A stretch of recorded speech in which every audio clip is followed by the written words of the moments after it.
Donc l'ensemble des échanges qu'on a pu avoir, au final, on se rend compte qu'il y a deux positions qui sont clairement antagonistes.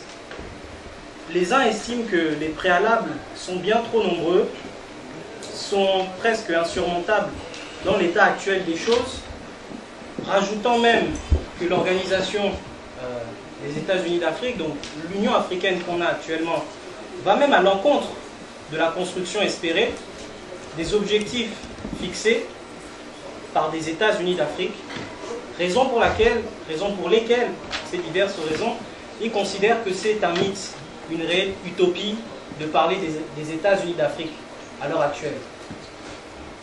De l'autre côté, on peut estimer que finalement chaque génération doit jouer son rôle, que les jalons ont été posés par nos aînés, que nous devons remplir aussi notre tâche et que c'est une réalité qui est en cours de construction, qui est perfectible, qu'il y a effectivement des préalables, l'éducation, l'intégration économique, mais que ces préalables et ces objectifs sont en train d'être atteints peu à peu. Bref, je vais vous laisser la parole. Nous avons deux équipes. Nous avons un bon quart d'heure de discussion en bonne intelligence. Comme depuis le début de cette soirée, on écoute si possible, et même si pas possible, on écoute les interventions des uns et des autres, on les respecte. Pour contrainte de temps, on limitera quand même les interventions de chaque membre d'équipe à 2 minutes par membre, maximum bien sûr, pour laisser le temps à chacun de s'exprimer. À vous la parole. Les États-Unis d'Afrique, mythe ou réalité? Je vais commencer par jeter un pavé dans la mare. Parce que le fait même de dire que les États-Unis d'Afrique sont un mythe, finalement, c'est l'historique même de ce qu'on appelle l'afro-pessimisme. Le fait de dire que l'Afrique, justement, pour rejoindre Nicolas Sarkozy, je ne reviens pas du tout dans la philosophie, de dire que l'Afrique n'est pas entrée dans l'histoire. Le fait de se dire qu'on n'est pas capable, à un moment donné, d'être à la hauteur de l'histoire, à un moment donné de dire face aux défis qui nous attendent finalement, il y a l'Union européenne qui se crée, il y a la Chine qui est galopante, il y a les États-Unis qui sont extrêmement forts, de se dire qu'à un moment donné, il y a quoi? Il y a le Sénégal, il y a le Gabon, des petits pays de rien du tout. Revenons sur des faits. Imaginons par exemple qu'on dise que la France ça fait combien? 65 millions d'habitants, l'Allemagne 80 millions d'habitants, des pays industrialisés qui sont parmi les leaders du monde. Alors, ne sont pas capables individuellement de s'en sortir par rapport à la Chine, aux États-Unis, qui sont obligés de se fédérer. Parce que c'est ça dont il est question. Imaginons que la France sorte de l'Union européenne à elle seule dans les mois qui suivent. Le déficit public augmente de 30%. Si elle se fait dégrader de sa note, c'est 1 point de croissance. Chaque point sur le taux d'intérêt, c'est 15 milliards d'euros. Alors, essayez seulement d'imaginer que dans 10 ans, dans 20 ans, dans 30 ans, qu'il ne puisse pas y avoir l'Union africaine, c'est carrément suicidaire. Et moi, j'ai une vision assez tragique de l'histoire finalement, que de se dire qu'à un moment donné, face à la Chine, qui est en train littéralement d'acheter l'Afrique, parce qu'il faut qu'on se le dise, la Chine est en train d'acheter l'Afrique. Alors, face à cela, il est obligatoire qu'on puisse négocier avec les Chinois d'égal à égal, même si pour le moment ça fait un peu rêver, mais si on n'essaye pas là maintenant en 2011 de se dire là il faut qu'on négocie d'égal à égal avec l'Union européenne, avec les Chinois, on est mort finalement, parce qu'il n'y a pas dans 10 ans qu'est-ce qui va se passer si on continue sur le même chemin? On n'a plus de terrain, nos ressources naturelles on oublie, la démographie africaine elle est galopante. Qu'est-ce qui reste finalement comme solution? Des guerres. On est clair là-dessus. Alors, deuxième axe. Là, il y a les Américains, il y a l'Union européenne qui sont en train de négocier les... comment ça s'appelle les... enfin, ils n'ont pas négocié, mais c'est... comment ça s'appelle l'objectif du millénaire. Alors, comment voulez-vous... C'est limite imbécile de se dire... Imaginez que... c'est les Américains, le FMI, les Européens qui sont en train de réfléchir sur l'avenir de l'Afrique. Ils sont où les Africains? Question posée. Moi, ce que je voulais dire, c'est que les États-Unis d'Afrique, mythe ou réalité, mythe, au jour d'aujourd'hui, au l'heure où on parle, et je viens tout à l'heure, c'est une finalité. Je répète ce que j'ai dit tout à l'heure, la création d'un lobbying puissant au niveau de la diaspora, pour moi, est indispensable. C'est le premier palier éducationnel, spirituel, culturel, scientifique, etc. Je pense que pour aller de l'avant, on est obligé de se baser sur l'histoire.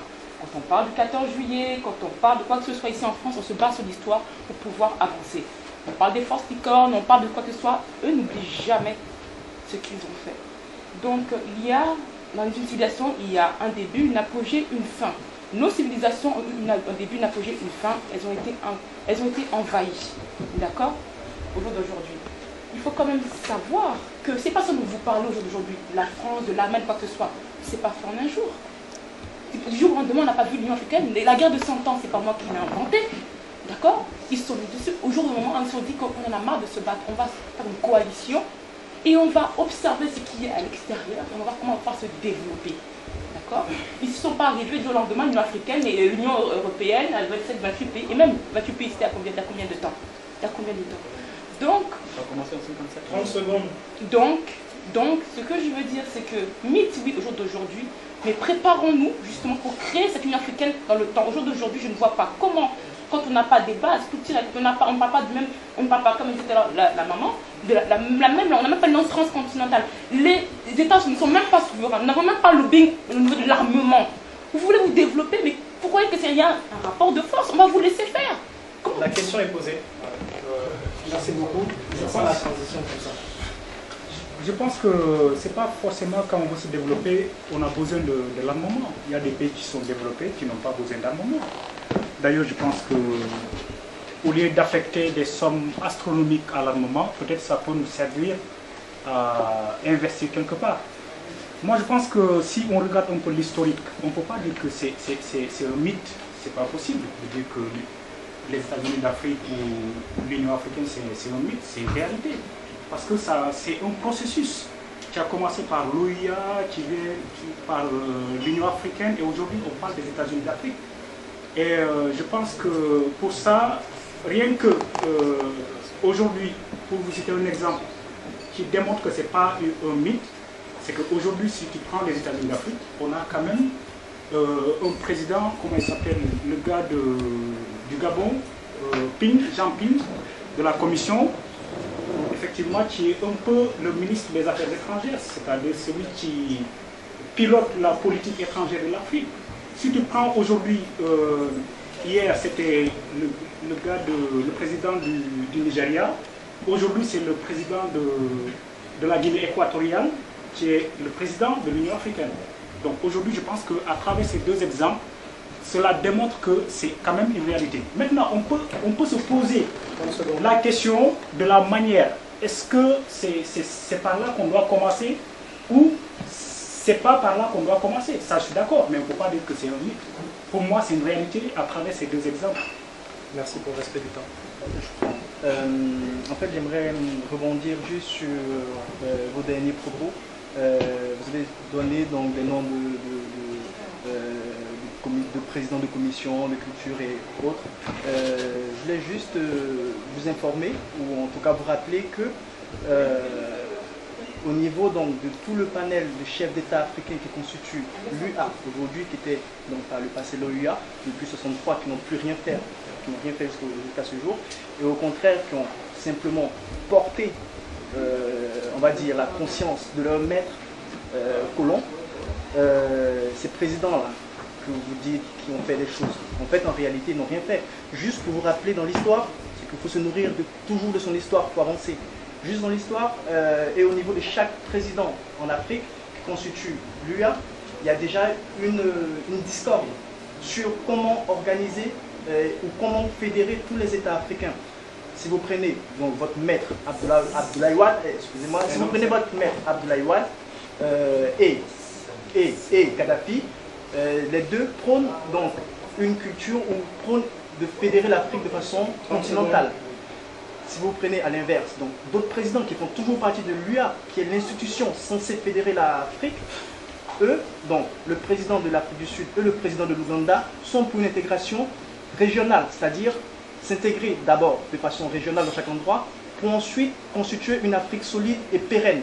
Donc, déjà, entre ces acteurs-là, il y a déjà une dissociation. Vous ne pouvez pas prendre ces acteurs comme des références. C'est impossible. Oui. Enfin, j'ai tellement de choses à dire, je sais pas par où 2 minutes. Non, enfin, je pense que si on est tous ici, c'est parce on n'est pas aussi pessimiste à ce point que j'ai entendu les autres, les uns et les autres le dire. Si vous êtes ici, cher monsieur, c'est parce que vous croyez en l'Union africaine, aux États-Unis d'Afrique, sinon vous ne serez pas là. Enfin, on n'est peut-être pas d'accord sur l'approche, comment réaliser cette union-là, mais sur l'essentiel, on est d'accord. Enfin, ce que je vais dire, si on est là, c'est parce que nous, en tant que la jeunesse africaine d'aujourd'hui, notre génération, on doit s'approprier cette réalité-là. Parce que les États-Unis d'Afrique, ça ne date pas d'aujourd'hui. C'est depuis les années 60. 63. Enfin, pas 63. Même avant, hein, quand on dit Cheikh Anta Diop, c'est depuis avant qu'ils en parlaient. Donc, ceci étant, nous, aujourd'hui, il y a la science et un certain nombre de choses. On doit mettre l'intelligence, le savoir, la science au service du développement. Donc, c'est ce que nous voulons réaliser. Nous ne voulons pas d'une mondialisation où on est les victimes de la mondialisation. Parce qu'aujourd'hui, qu'est-ce qui se passe? On a nos parents qui sont au village, qui cultivent le cacao, quoi, je ne sais, des cultures de rente, mais qui profitent à l'extérieur. Après, à la fin, ils n'ont même pas de quoi s'acheter des médicaments, ils n'ont pas de quoi manger, parce qu'ils cultivent pour les entreprises occidentales. Donc, nous voulons que cela change. Donc, on doit cultiver, notamment, on doit avoir la culture d'entreprise, un certain nombre de choses. Si on est là, c'est pour débattre de tout ça. Mais enfin, quand je suis arrivé, j'ai vu que c'est parti dans tous les sens, on parle de politique, machin. Donc on n'est pas là pour se diviser, on va sur l'essentiel. On doit s'approprier l'idée des États-Unis d'Afrique et c'est nous qui allons imposer ça aux politiques.